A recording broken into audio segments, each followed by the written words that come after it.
A very, very good morning. Warm welcome to Dan Really Likes Wine, brought to you by Norman Goodfellows. And I say a little strangely good morning because you're watching this just a little later than we have produced it, for a very, very simple reason. This is Rugby World Cup week, and tomorrow, very reluctantly, I will be getting onto a bicycle and heading off to Paris on a charity cycle ride. Now, if you know me, if you've watched the show, particularly if you watched the Dan Nichols show on Supersport over the years, you'll know cycling is not really my forte. It's something I go out of my way to avoid, other than hosting the Absa Cape Epic and hanging out with the occasional cyclist over a glass of wine.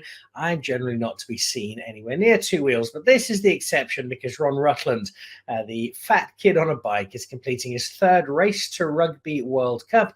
He left Tokyo at the start of last year, made his way down to New Zealand for the Women's Rugby World Cup, crossed over to South America, and is now in London and ready with about 200 of us to leave first thing tomorrow morning and head over to Paris for a tournament that should see Sia Kolisi lift a second consecutive trophy. It's going to be a crackling 6 weeks or so of rugby over in France, and I am going to be part of that first weekend once I have got through the nastiness of 3 days of cycling for a very good cause. Do a Google search on Child Fund Rugby. As and when you have a moment, it's a fantastic platform that's making a huge difference with many young women in Southeast Asia through the sport of rugby. And so we're very proud to be supporting an official World Rugby charity and platform.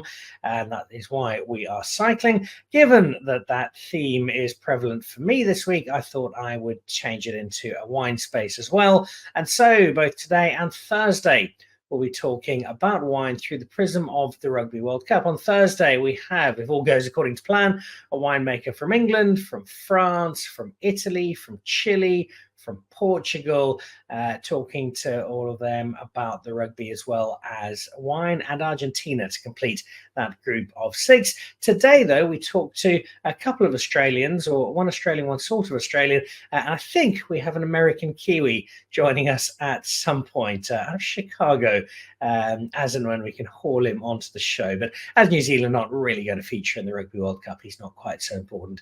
Our Australians to come represent a small brand doing very exciting things in Western Australia, and then one of the great brands of the wine world, an extraordinary story and a wine that flies the flag for Australia around the world. And so we'll chat to both of the representatives of said brand in just a moment and see if, on the basis of wine, how well they would do at a Rugby World Cup. So that's coming up in just a moment as I come to you from London ahead of tomorrow's ride. It is Dan Really Likes Wine, brought to you by Norman Goodfellows. Before we bring rugby and wine together with a big smile, let's have a quick look at the latest wine news.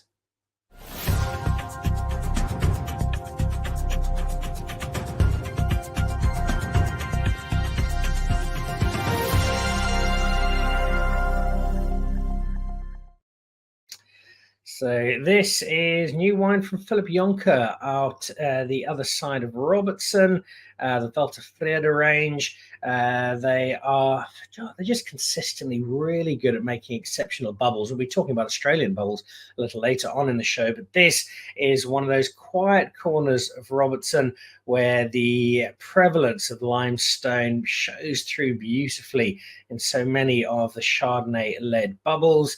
They make a range of wine. It's not just bubbles, but this, I feel, is their forte. I think they do as well. And there are new releases out. It's a little off the beaten track, but it's one I highly recommend a visit to. They put in a new tasting room not that long ago. They are a warmly welcoming establishment with some great knowledge and understanding of how to get the best out of that Robertson terroir. And here you have some new wines that tweaked the labels ever so slightly. And this is the new range from Philip Jonker. Look out for those in Norman Goodfellows online and in store shortly.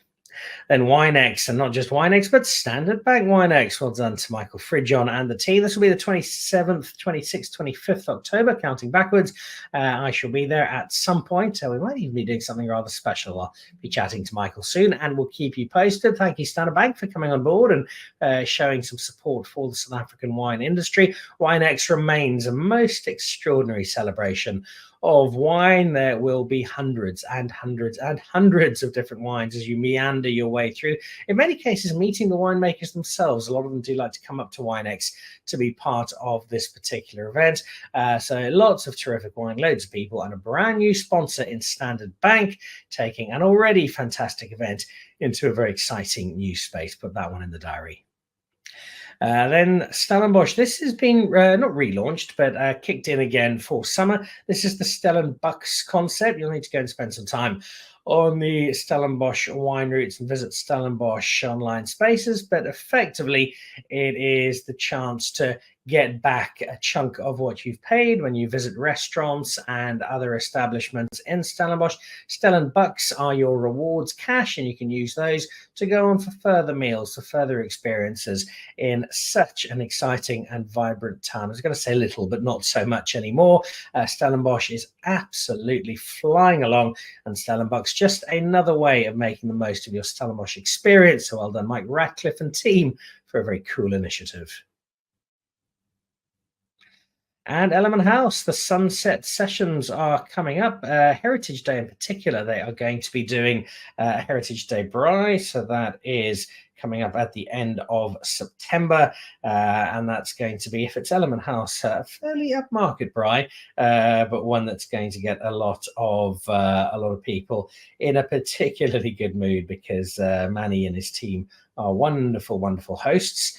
So look out for that. And then the Sunset Sessions are playing as well. The chance to listen to some fabulous music. In this case, with Dani Veal. She's released a fair amount of music online. This one's the 14th of September, so that's next Thursday, 5:30 for 6, 850 rand a person. That's about £2 if you're in London at the moment, as I am. Includes some bubbles on arrival and some food, but more importantly, some music from a wonderful young South African artist and some of the best views in South Africa. So that is your Element House offering coming up, both Heritage Day and your Sunset Sessions. And then Ian's Made on the 25th of November. It's a way off, but we thought we'd give you some notice. This is their Luxury Safari and Night Festival. They're having a lot of fun at Ian's Made, and I say a lot of people hadn't heard much of until they suddenly took last year's Prescient Wine Reports by storm with their Syrah and one or two other wines that got a lot of attention. Just the other side of Pile, lovely wine, another lovely welcome, and this looks like a lot of fun, the Night Festival at Ian's Made. So towards the end of November, happen to be down in the Cape, this will be a good one to get to. And oh yes, this is just to wrap up. This is some wine over the weekend in London. Just thought I'd run you through a couple of wines we had, but in particular, three that are coming up. This was some slightly older Chablis 2013, I think, and some 2010 Margaux that really we should have kept the cork in. It had barely started walking. Still lovely to drink, but it's got a long, long way to go if you can get hold of any more. The Margaux. This was cool. This was some not quite 20 years, but almost there, some Dom Renard champagne, mainly looking at things we might want to drink if we finish our cycle. But the older champagne is just developing the brilliant tertiary characters and wonderful intensity of flavor. This 1999 Port Roger was the same.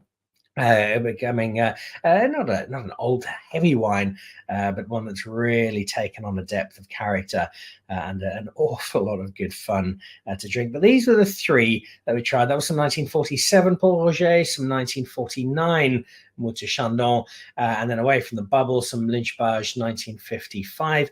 I can tell you all three were hideous. None of them had lasted, unfortunately. A friend of mine bought them at a wine auction. I'm not sure what the provenance was there, and he keeps his wine well, but perhaps somewhere along the line somebody didn't. The Moët Chandon was almost drinkable. It had taken on very much dessert wine characteristics, but the Port Roger was somewhere between heavily burnt caramel and a touch of battery acid, and the Lynchbage was just blown up. But it was still quite good fun. Opening wine from so long ago. Sometimes you get it right, sometimes you don't. This time we didn't quite, but still a lot of fun celebrating wine from well before I was born. So that's made for a really cool weekend in London, which continues now with the chance to catch up with two, possibly three. We're waiting on our third and final guest to see if he can join us. But two guests who have got very different stories to tell, but really cool ones. One of them oversees one of the great brands of modern wine, and the other is a South African export we've sent to Australia to help them with important things like playing rugby and speaking English. So he finds himself over in Western Australia, and very excitingly so. So we say good morning to Team Penfolds, I think all the way from Singapore today, and also the umpteenth member of the Wallace family who we've had on the show over the years. Sam, a very warm welcome. Mark, a very warm welcome. Lovely to have you on the show, and to have two guys in very contrasting spaces in terms of the Australian wine world. Sam, lovely to have you on with a brand we've had on the show before, but we haven't had you, so very, very warm welcome. As somebody who's got a rather important job overseeing a quite extraordinary brand, and a brand I think South Africans are starting to get to know a bit more of as we see more Penfolds on the local market, which is really exciting because it is such a fantastic brand. Difficult one to start with. Can you sketch out for us, just fairly quickly, the story of Penfolds and how this little Australian brand has become this global superstar in terms of world wine? Absolutely, Dan. Well, thank you for having us on. And yeah, the Penfolds story is something we have written an entire book about, but the potted history is that we talk about it being New World wines, of course, but we were actually founded in 1844. So we're now coming up to 180 years of production. So Dr. Christopher Rawson Penfold and his wife, Mary, emigrated to South Australia. Now, I always use this word emigrate because they chose to travel to South Australia, unlike maybe some people who got forcibly sent to Australia over in those times. But upon arrival, they purchased this beautiful property called the McGill Estate, which we still own today. It was planted out to vines and fruit trees, and they'd also taken with them some cuttings from the south of France, so some Grenache, some Syrah, some Mourvedre. This was also planted on the property. And wine came into the picture with Dr. Penfold making fortified tawny styles of port that he was actually prescribing to his patients as medicine. Now, I've been made very, very clear that I'm not allowed to talk about medicinal properties with our wines these days, but I know back in those days, if you went to see the doctor, a small tot of this fortified wine generally made people feel a little bit better. And before long, we had people visiting the surgery not to see the good doctor, but to actually buy a bottle of this fantastic medicine. And it was Mary Penfold who actually oversaw the winery production. But 100 years of fortified production led on to a very famous gentleman called Max Schubert, who became our first chief winemaker, aged only 33. And in the late 1940s, early 1950s, he pivoted our style away from sweet fortified wines and towards the dry red wines and white wines that we're more famous for today. But I think one of the key points that we always talk about is that when we were making fortified wines, we were still making them out of the Rhone varietals like Shiraz, Grenache, Mataro, or Mourvedre that I mentioned, also some Cabernet Sauvignon. So we had these lovely old vines that we're going to go into our dry red wines from today. And so that started with Grange in 1951. We've created wines like Bin 389 from the 1960s, Saint Henri from 1953, Bin 707 was first created in 1964. So there's always been this innovation with Penfolds, and we're always looking to broaden our horizons to create new wines in our portfolio, not necessarily even from Australia anymore. We've started to create wines out of California and also Bordeaux. So I think the idea of heritage and innovation is really held at the heart of Penfolds, but we're delighted that our wines are making their way into South Africa. I know through Norman Goodfellows, we've got a great cross-section of our wines from dry Riesling all the way through to the most famous Grange, obviously being the epitome of Shiraz. But I think for us, it really is that combination of innovation and heritage that has driven Penfolds to be regarded as arguably Australia's finest wine brand, definitely one of the great wine brands of the world. And we genuinely like to feel at every price point, the wines very much do the talking, and we can talk about incredible value, whether it's a Canunga Hill Autumn Riesling or all the way through to something like Grange, seen as one of the seminal wines of the world. But a fantastic brand to work for, and beautiful wines to always be pulling the corks on and pouring out for people. But yeah, hopefully that gives you a little bit of a potted history. It does indeed. And I've got no doubt it's a great brand, a lot of fun to work with. You get to drink some fabulous wine on a regular basis. But there must be a challenge or two, because this is not a small brand, not just in terms of the volume, but as you alluded to, by having wine at every price point, there is a rather wide range. And just how big is that range, again, for people who don't know Penfolds too well? And just how difficult is it keeping a handle on absolutely everything you're producing? A very good question. So we do have a large range, and because we've got such great vineyard holdings, we're able to make, in a good vintage, somewhere between about 35 and 40 different labels across everything from Canunga Hill, which is our entry level, all the way through to Grange. And even in some vintages, we create wines that we refer to as either limited release or special bins that can supersede Grange in terms of quality and price, and definitely scarcity. We also have some great experimental labels, or wines that we call cellar reserve, where our winemakers are allowed to play around with fun grapes like Sangiovese, Tempranillo, 100% Durif. So as much as we have our larger, I guess, more globally released labels, we do also have some fun winemaker playgrounds, because we always love to encourage our winemakers to innovate, to explore. But you're right, it's not without challenges, but it's also great to genuinely be able to say that we feel we have a wine for every price point, every occasion, and also palate. It's a delight to be able to work on a portfolio where I can show you dry Riesling, Chardonnay, Pinot Noir Rosé, the Cellar Reserve range with all of the eclectic grapes, and then, of course, the heart and soul of Penfolds, which is those Shiraz, Cabernet Sauvignon, Grenache, and GSM style wines. So it is a large portfolio, but I think something that we really allow us to showcase the diversity of not just Australia, but also now we're on a global project as well. I'm going to come back and have a bit more detail on some of those specific wines. The Grange, in particular, which I drank some of a little while ago. I actually bought some on a recent Strauss auction, which means my children will no longer be going to university, but I think they'll make do with it. It's a wise investment. Let's jump over to our other guest from Australia, who's not really 100% authentically Australian, because we exported him from one of the great South African wine families. Mike Wallace, lovely to have you on the show. Brother of the great Bobby Wallace and son of that other guy who lives in Elgin, who's on the show from time to time. Welcome to Dan Really Likes Wine. How does this particular member of the Wallace family find himself in Australia? Hi, Dan. Thanks for having me, and it's good to finally be on your show. Quite an interesting story of getting into Australia. I was working for a brand called Onerek back in South Africa. Then with my parents' brand doing quite well, they said, well, why don't you come work for us? And I said, that sounds great, but I want to do one more vintage overseas. And my dad, being one of the first South Africans to travel to Australia to learn about viticulture, I was quite keen to go travel in his footsteps and see what he's always spoken about. And so I said to the parents, I'll make a deal. I'll go to Australia for 3 months and then I'll come back. Fortunately, I met an Australian girl, as well as COVID hitting, and I actually couldn't even get back to South Africa. And here I am 3 years later and still in Australia and loving it. You're in a part of the world that I know pretty well, having lived in WA for a year many years ago as an exchange student.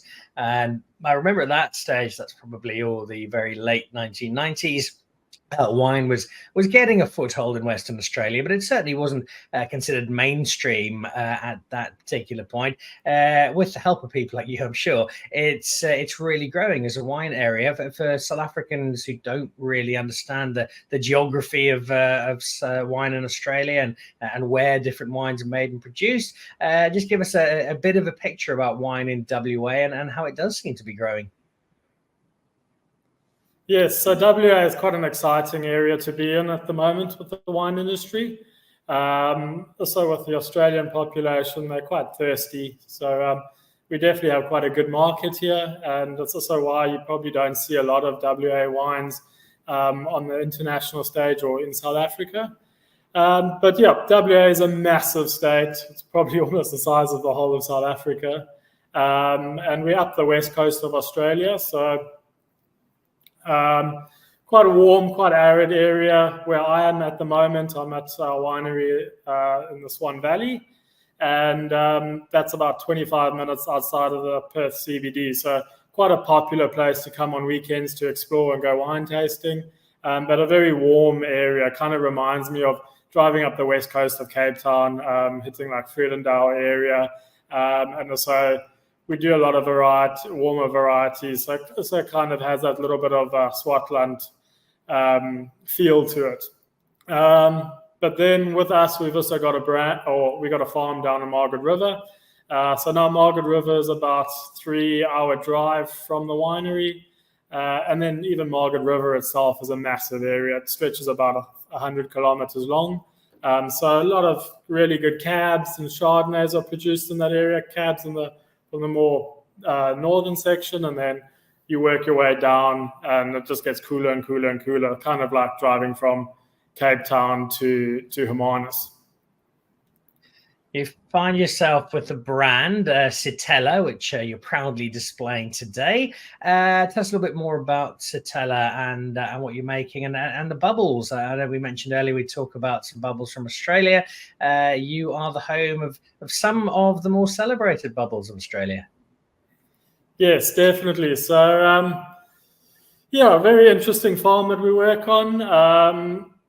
There's 3 of us winemakers, and we basically do all the work, and then we've got one other cellar hand that helps us also in the winery and the vineyards. We don't have the luxury like South Africa to have a lot of staff or cheap labor, so we've just got to get on and do it. So I've spent the morning on the tractor herbiciding, and then I can spend like the afternoon now behind a computer or blending wines, topping barrels. So what's really interesting is you get the whole feel of it. You have to do the farming and the winemaking here. And then with us, because we've got a property, obviously in the Swan Valley, Margaret River, we've got quite a diverse wine portfolio. So we make a lot of Shirazes, Verdelho, Chenin Blancs from up here, which is all from South African clones, to making Margaret River Cabs and Chardonnays. And then probably what's the most exciting part of this job, we've got quite an extensive bubbly program where we source fruit from the Pemberton area, which is even further down south from Margaret River. Really cool area, quite a beautiful area, very undulating, a lot of slopes. And so, we produce quite a bit of bubbles here. And we've just recently won the trophy for the best bubbles in Australia at the Halliday Wine Companion, which is the equivalent of the Platter Diners Club Guide in South Africa. So we're very chuffed with that result for a small little winery here in the Swan Valley that's family owned, family run, playing up against some of the big boys over east and in Tasmania. I think we can be quite proud of what we've achieved lately. You bring in a South African, you win a major trophy. I think we can all do the maths there pretty quickly. You mentioned the difference in labour, which is a huge one. What are the other big differences, big challenges been in making wine in Western Australia compared to the wine you would have made back in South Africa? So because we've got the shortage of labour, we have to also mechanise quite a lot. Which has been quite interesting, quite different to what I've experienced back in South Africa. I mean, where I grew up in Elgin, it's very undulating. You can't even put a harvester anywhere close to any of those vines because it'll just topple over. So we have to work with technology to try get the job done as efficiently as possible. And then also with Australia being so big, a lot of the wine businesses are kind of more based over east, so we also do really struggle with getting spare parts, getting all the equipment this side, and if we do have breakages, it's not just a quick fix. We've got to wait for it to come across. Where South Africa, because the wine industry is all together in the Cape pretty much, you're quite self-sufficient there, and you can kind of if you have a breakage or something goes wrong, you can normally get it fixed in a day or two, but we don't have that luxury here, unfortunately. And then, that's about it. I mean, we do have to work with a lot of Aussies. I don't know if that's a disadvantage or advantage at the moment, but I'm really enjoying the lead up to this World Cup and a bit of banter with them. Well, we've got some rugby conversation to have before the show is out. Let's head back, though, to Team Penfolds and find out, Sam, in terms of the success of the brand. Obviously, you're making some exceptional wine, and that has to drive the success of any wine brand. But you've also managed to cultivate this image as being one of the world's finest wine brands in a relatively short space of time. What for you has been the success of not just taking Penfolds all over the world, but also doing so with a brand that manages to cover so many different price points, where often if a wine is seen in one category, it's very difficult to successfully carry it off in another. What's been the secret to the success, obviously, other than employing yourself? Well, of course, I'd love to take all the credit for that, but I think one of the key things that we've got at Penfolds is a consistency of style and quality. Now, a lot of the wines that we make are multi-regionally blended, so that's just about going out and just finding the best quality grapes that we can, almost regardless of where they come from. Now, we do celebrate single region and single vineyard wines, but wines like Grange, Saint Henri, Bin 389, and Canunga Hill, these are all multi-regionally sourced, and that just allows our winemakers, I think, to have that little bit of bulletproofing against maybe challenging vintages that just mean if somebody walks into a retailer, walks into a restaurant and sees Penfolds on a wine list, regardless of the price point it's at, I think there's a confidence that they have, and there really is a value for money element that you're able to reassure people of, versus maybe some of those slightly more structured wine regions where the vagaries of vintage can really change the style of a wine from year to year, and that may lead to a little bit of confusion, particularly in quite a competitive marketplace. So I think that multi-regional blending is something that's really big for us. But I think we're also very fortunate that we've just had some phenomenal winemakers over our time. Peter Gago is our current chief winemaker. He's in his 21st year of being a chief winemaker, but he actually joined us in the 1980s. And so to have people like Peter who've worked for us for almost 40 years, Kim Schroeter, who does our white wines, he makes things like our Autumn Riesling, our Max's Chardonnay, our Yatana. Kim started with us when he was 16 years of age. Father, brother, uncle, all work for Penfolds. And Kim now, he hates me for saying, but the wrong side of 50, still with us. So I think having people doing that length of service, understanding our labels, understanding our vineyards, and just being able to get the best out of the wines every single vintage, that's been a huge part of our success as a brand, I think, by people just knowing that it's a brand they can trust and they can maybe explore within the quite extensive portfolio with confidence that they're always going to find something that they like that can, say, fit a budget, an occasion, and different palates as well. So I think that's a really big key to our success. That aspect of trust often comes from knowing what to expect. I've had a bottle this year, I have a bottle next year, I can expect the same sort of quality. There's also an element which some consumers will expect, well, a fairly similar taste. How does the philosophy, given the scale of Penfolds, work in terms of, on one hand, creating a wine that you know people will know is Penfolds, I've had this before, I have it again, but then on the other, taking advantage of and paying tribute to the vagaries of different vintages, of different climates each year, of wine inevitably having certain differences in different vintages? Absolutely. And that's where the joy of having a large portfolio comes in as well. So as I say, we celebrate vintage variation. We definitely don't want to homogenize the wines, but we can also do this through single region, but also taking grapes that maybe historically people thought were a bit one-dimensional, and Shiraz is a great example. If you get Shiraz from South Australia, you can get so many different expressions of it. It really can change its spots, for want of a better term, so easily depending on climate. So if you're looking at Shiraz to go into Grange at the very top end, it's about muscularity, it's about intensity. The Barossa is a heartland, even though it's multi-regional. But then you can go down south to the Coonawarra, which is 350 kilometres away, significantly cooler all year round. And we create a wine like our Bin 128 Coonawarra Shiraz. And that is full of blueberries and eucalypt and mint. And so even this one varietal can express itself so many different ways. The other thing our winemakers do is they blind taste everything before they put it into a particular label. So we don't say this vineyard goes into that wine every single year. If one year it's giving us a more aromatic floral style of Shiraz, it may go into RWT. The next year, it's giving us the muscularity for Grange. It gets its way over there. And so by constantly assessing your wines, constantly looking at what are the key characteristics and how you want to call them out, and knowing that you've got a label that can do that is incredibly important. And as I say, we do celebrate single vineyard wines like our McGill Estate Shiraz from the original property that the Penfolds bought.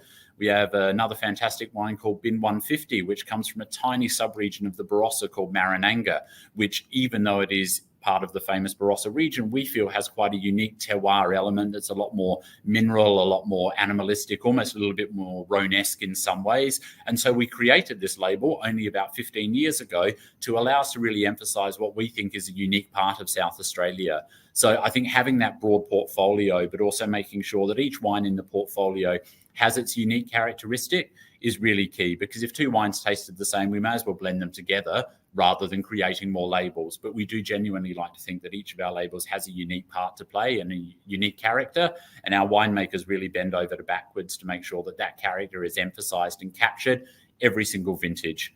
And if there's a vintage we can't, 707 is a great example, one of our most famous Cabernets. We've done 12 years out of 70 where we haven't produced the wine because our winemakers weren't happy that they'd captured the quality and the character that begets that label. And so they said, let's take those wines, declassify them further down the chain, and we'll come back bigger and better next year. So I think having that flexibility is also key as well.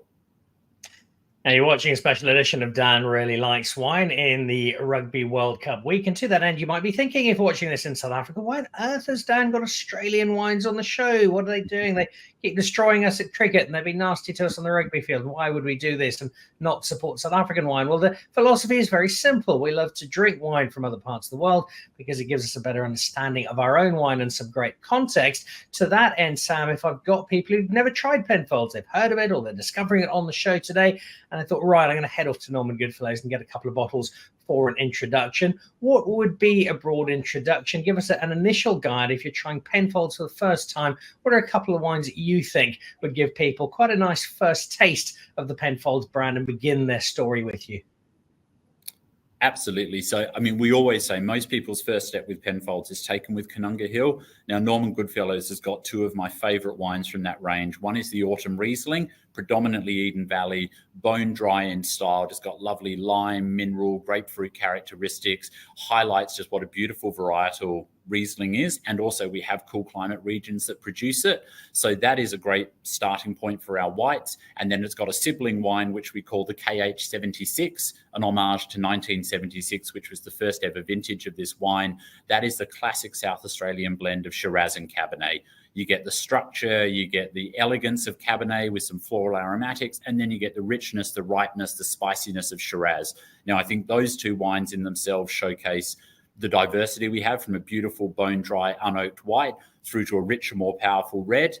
Then if you stepped up, we have another range called Max's, which is a tribute to Max Schubert. And in there, we've got a beautiful single region Adelaide Hills Chardonnay, which I think showcases what cool climate Chardonnay from South Australia can look like. And again, we know places like South Africa, Hemel do cool climate varietals like Chardonnay beautifully, where elegance, precision, acidity is captured with a small amount of oak. That's exactly what we see from the Adelaide Hills. And I love the Max's Chardonnay there.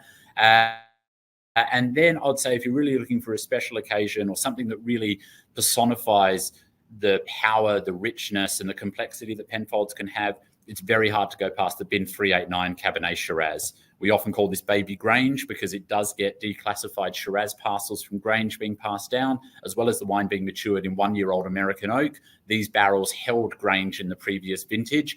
And that, I think, just showcases the absolute power, richness, but also complexity and elegance that we can get out of these two great varietals, and how blending them together just gives you the best of both worlds. So I'd say those would probably be my my top tips, depending on occasion, budget, and also style preference. You have your Australian wine shopping list for your next trip down to Norman Goodfellows. I think that's a terrific way to go about starting your Penfolds journey. Let's head back to Western Australia and to Mark. We've asked you about the changes in the making of wine. What about the drinking of wine? What stylistically have you found in Australia from not just what's available, but what people are drinking, what people like to drink that has been in contrast with what you might have had back in South Africa? Yeah, so that's quite an interesting question.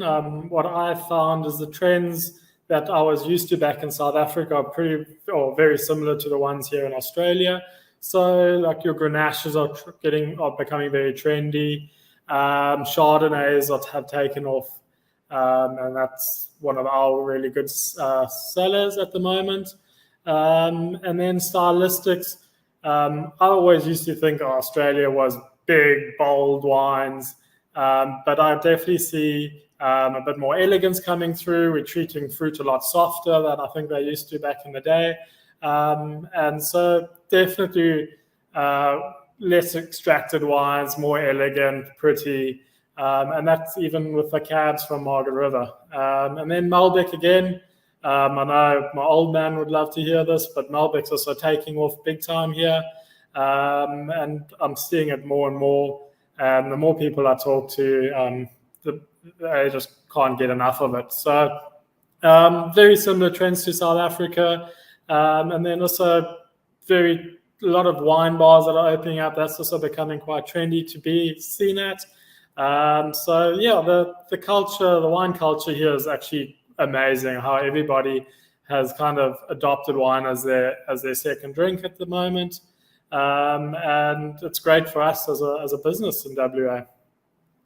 The growth of wine is great here anywhere, Western Australia, particularly given my link to that part of the world. There certainly weren't any wine bars around in Perth when I lived there in the 1990s. What about the approach to wine from some of the areas in South Africa talked about a lot, are a great concern? Things like sustainability, about making your wine in a more organic or biodynamic way. Is that a big part of winemaking in Australia? Yes, that's there's a big push for that at the moment. There's a lot of products that are also banned that I found weren't banned in South Africa, but definitely going organic, biodynamic is kind of a key phrase here at the moment, especially adopted down in the Margaret River region where you got like the Cullens that are biodynamic and probably one of the most famous brands in that area. So yeah, it's similar to South Africa, so in that extent where we are definitely trying to farm a bit more eco-friendly and just build up the biodiversity within your vineyards. And yeah, we've also got problems with like animals. So kangaroos for us are a big problem, where baboons in South Africa are a problem. So a lot of similarities between the wine regions, which makes it easy to understand for me. And yeah, we just got to do the right thing. You've also got the two different properties, perhaps not quite the scale that Sam and his team at Penfolds are working with, but it does give you a bit of diversity and adds an element. Spoken about the bubbles that you're making. What else are you making? What else are you looking to make that either is in a good space or you think has the potential in Western Australia general, in Swan River and Margaret River in particular, for you to start making or to continue making? Yeah, so Chenin Blanc is kind of taking off in Australia at the moment. It was kind of always seen as a bit more of a cheaper drink or cheaper white wine, quite often a bit sweeter. And that's become quite popular. And I think they've also seen how it's done, South Africa have done so well with it and said, oh, we can do the same. So we've planted quite a bit more Chenin Blanc on our property here in the Swan Valley. We put that Chenin into two different products, so just a straight Chenin table wine, as well as making a sparkling Chenin, which is a really interesting drink. I think Chenin actually does lend itself very well to the Bubbles program, and is probably one of our biggest products that we have out there. That's kind of like our Sauvignon Blanc in our range, that we are in most wine bars with that, and a lot of restaurants with that wine. And then down in Margaret River, our property there, obviously, with the cabs, Merlot, we've actually just pulled out and planted more Malbec, and we are busy, or in the next few weeks, we're going to plant some Touriga Nacional down there, which will be quite exciting and different. And then another really exciting project that we have on the go at the moment is we've planted Albarino, and we were the first people to produce a straight Albarino in WA. shortly followed by Deepwoods, which is also a Margaret River company. And so that's kind of like, that's our little play wine at the moment, trying to work out how it fits into our portfolio and how we can possibly make the best Albarino possible. So those are very exciting wines that we have on the go. And obviously, just being a wine business, you kind of got to always make sure you're up on with the trends. So we're trying to look at what else we should plant in like the Swan Valley. I've been pushing quite hard for Cinsault and Pinotage. But yeah, definitely not getting any bites on the Pinotage front, unfortunately. But who knows? I'd love the other two winemakers here to go to South Africa at some stage and just see what it's like. But yeah, very exciting times in WA, as I've said a few times, and especially in the Swan Valley, I reckon, at the moment. I've been told very strictly by Sam I'm not allowed to mention their top secret Pinotage project that they're working on, so we won't mention the Penfolds Pinotage. I will ask you quickly before we jump back to Sam, what about Penfolds for you, Mark, as an Australian wine brand? Was it one you'd engaged with a lot before you went over, and how much does it represent, speak to, celebrate the very essence of Australian wine? Yes, so I mean, being in the wine industry, I knew all about Penfolds before I came to Australia. Luckily, in my wine class, I studied at Elsenburg, and I had Bertus Fourie as our head winery or oenology lecturer. And we imported a couple of bottles of the Grange for us to taste as a class. So I was very privileged to be at Elsenburg and taste quite a few Australian wines that old Bertus Fourie had organised for us. And then I did do a little stint in South Australia at a winery called Rockford, which is quite an Aussie iconic winery. And that is also just down the road from Penfolds. So I have had a little experience with Penfolds, but I mean, Penfolds is such a big company here. They're so popular. For my birthday last year, even Sittella gave me a bottle of Penfolds, I think the bin 387 or 389. And they just said, this is the Aussie classic, happy birthday. So that's kind of the grunt that they have in the industry here, and the respect that all the other wineries and winemakers have for Penfolds. I don't think Sam will be too surprised to hear those sentiments, but I'm sure we'll be very happy to hear them. Sam, what about the other way around? The South African wines, have they crossed your palate much over the years? Yes, so I was fortunate enough, so I actually worked in the UK for 14 years prior to moving to Singapore. And of course, you being there, you'll know what a melting pot it is for global wines. And so I was very fortunate to come across, I think, some fantastic producers out there. I think the first time I got to try the FMC from Forrester Meinhardt and places like that, it really opened my eyes. And then I was fortunate enough to go to South Africa in 2017. My wife and I, who's also in the industry, we drove from Port Elizabeth all the way down to Cape Town through the garden route. So we were lucky enough to be able to go up into Hermanos, into Hemelanada, stopped off in Stellenbosch, a little bit in Franschhoek, made it down to Swartland as well. And during my studies as well, I think seeing how particularly some of those producers like the Badenhorst family and those guys have put great production of wines like Cinsault and everything on the map, showing how you can use different winemaking styles, different grape varietals to really, I think,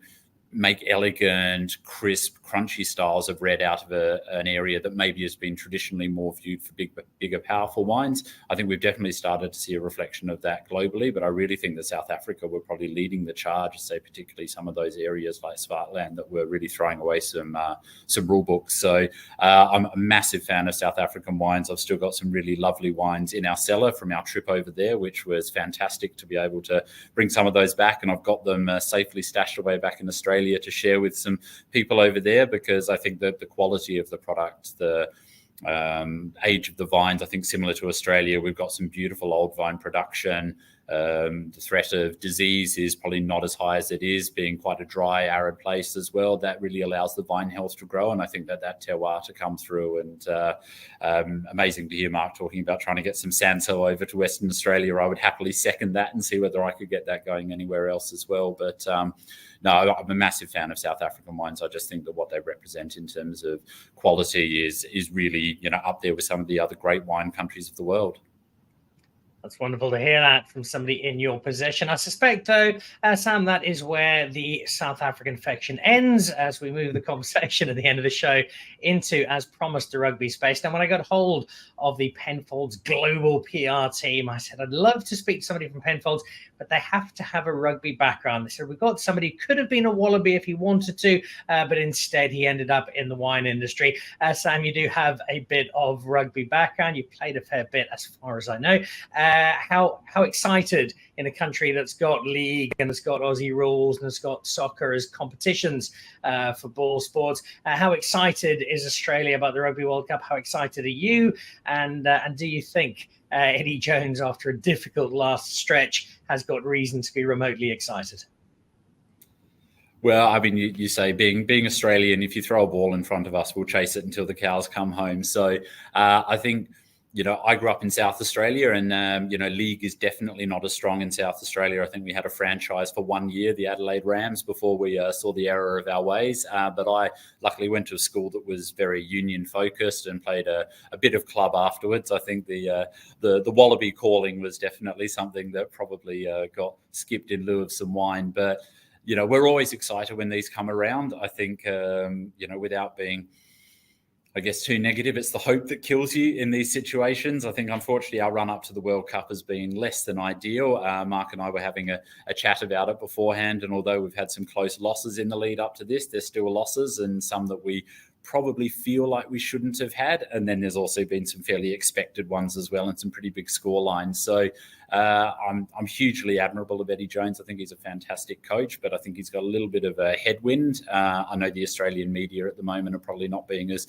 positive as they could be, but we always feel we're in the mix. I think we've got a pretty good group that we can go through. There's always a banana peel in there. I believe you guys have got Scotland and, a couple of those other European teams like Ireland. You can never write anybody off in the World Cup, as we've seen with, definitely some left field teams coming and getting results that you wouldn't normally expect. So we're always excited. I think there'll always be a great audience, and we're obviously very passionate and very proud. And so we will watch until the 80th minute because we'll never say die. But I'd like to say I'm optimistic, but I would definitely not be fancying our chances against some of the stalwarts out of Europe, and definitely you boys. As much as I hate to say it, I think a draw in any of the knockout stages against you would probably have me reaching for a few glasses of some heavy red prior to kick-off to steal the nerves, because I think it's going to be one of those bone-breaking World Cups. I think everybody's absolutely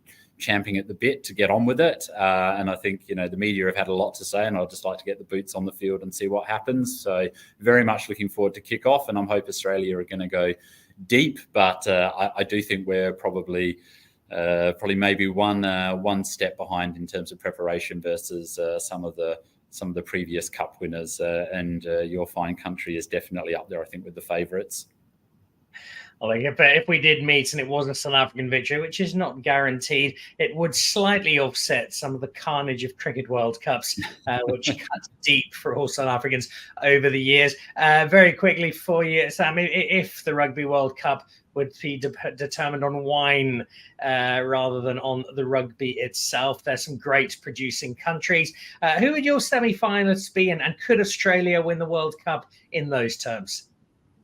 Well, I think I'd definitely be out of a job if I didn't say that, yes, we could. But I think, the crux of any good rugby team is diversity. You can't just have 15 forwards on the field. So I'd like to think that Australia has got the diversity to be able to put together a pretty strong 15, from a thumping front row full of Shiraz through to some elegant Pinot Noirs, sparkling that Mark's alluded to, and some Riesling. So would definitely be in the semis. I would put yourselves in there, and that's definitely on the strength of the wine. And again, the diversity of South Africa, I think what you guys can put together in terms of a strong front and back row.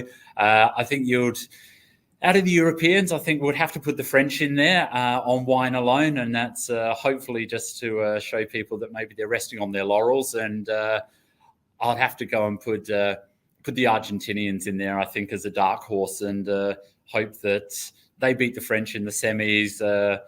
We maybe just pip it past you guys, and then we get some revenge on some of the World Cup lead up in the finals by tromping some Malbec with some great Cab Shiraz blends. So I think that would be my semi-finalists, and I'll definitely have to say would be in with a good shout. Well, that would be a cracking World Cup if it played out in that manner. I'd love to be on the sidelines. I'd naturally, on patriotic terms, have to nudge South Africa ahead of Australia, but it would be an incredible clash and wonderful to see. World Cup fever is also extended to Western Australia, where there is a pool going at Sittella around the World Cup. I've got no doubt, Mark, that you're driving that pool, and I've got a pretty good idea as to who you're backing. 100%, Dan. We've got a pool going just to create a bit of vibe and spirit for the World Cup in the winery. So yeah, as I mentioned earlier, and you said, our head of sales and marketing lady, she's a Kiwi. She's actually a really good friend of old Richie McCall. So she's a big rugby fanatic. And yeah, she's back in New Zealand. I've obviously got South Africa. And then the rest of, we managed to pawn off basically Australia, England, and Wales to everyone else. But yeah, really looking forward to the World Cup, looking forward to having a bit of banter at work. And yeah, just enjoy some good old sport again. And in between all of that, continuing to make some terrific wine and continuing this wonderful legacy of the Wallace family. Paul and Nikki, who've been regulars on the show. Bobby making his off the record that's getting better and better and better.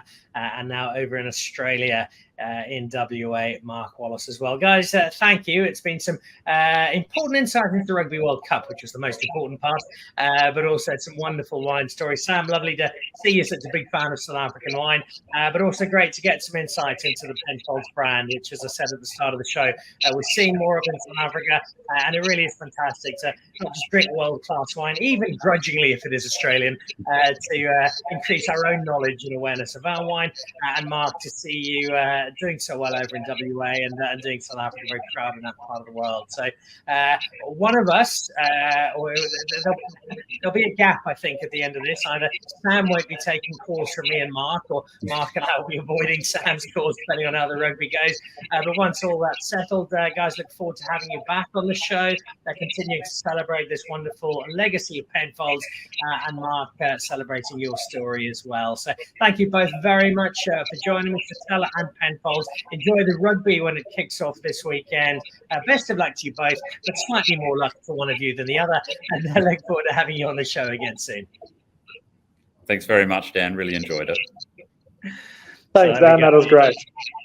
Sam Stevens out of Singapore, overseeing the sprawling brand that is Penfolds, but what a brand it is, and available at Norman Goodfellows. No Sittella Norman Goodfellows just yet, but that might change. It is wine to look for, especially those bubbles, which are doing almost as well as Mark Wallace's in his new home in Western Australia. And that wraps us up for this Monday. I shall be on my bike, armed with litres of cream for my bottom, grim determination, and the hope to see the Eiffel Tower by Thursday, and then at the ground on Friday for that New Zealand-France opener, which is going to be a stormer. Thursday, though, there is more wine/rugby as we catch up with winemakers from England, from Argentina, from France, from Italy, from Portugal, and for good measure, we'll throw Chile in there as well, an unexpected addition to the World Cup at the cost of the USA, and that'll make for another really fun way of celebrating wine, but also celebrating the world around it, in this case, a rugby-centered one. We leave you with news of a really cool competition for this month on Dan Really Likes Wine with Norman Goodfellows, Q-Bar in both Johannesburg and Stellenbosch, fast becoming the go-to wine bars in South Africa's two biggest wine cities. You could be off there with a friend for a luxury wine experience. This is it. I will see you back on Thursday. Big thank you to Sam and the Penfolds team, and to Mark and Sittella. Enjoy the rest of your week. Enjoy the rugby build-up, and I'll see you on Thursday. Until now, here's what's waiting for you with Norman Goodfellows, Coin Rock, and Q-Bar. See you Thursday. Goodbye. This is Q-Bar Rosebank in Johannesburg. And this is Q-Bar in the heart of Stellenbosch. And one of these two will be the venue for you and a friend for an unforgettable evening if you win this month's competition with Norman Goodfellows. You'll be treated to welcome bubbles and incredible wine tasting with the world-class sommeliers at both Q-Bars. And you'll also have either a cheese platter in Stellenbosch or a sushi platter in Johannesburg. and membership of the exclusive Coin Rock Members Club. And all you have to do to win this incredible prize during the month of September, buy any bottle of either Coin Rock or Norhook wines, with Q-Bar being the home to both, and you'll go into the draw for that fabulous prize and a Q-Bar experience you'll never forget.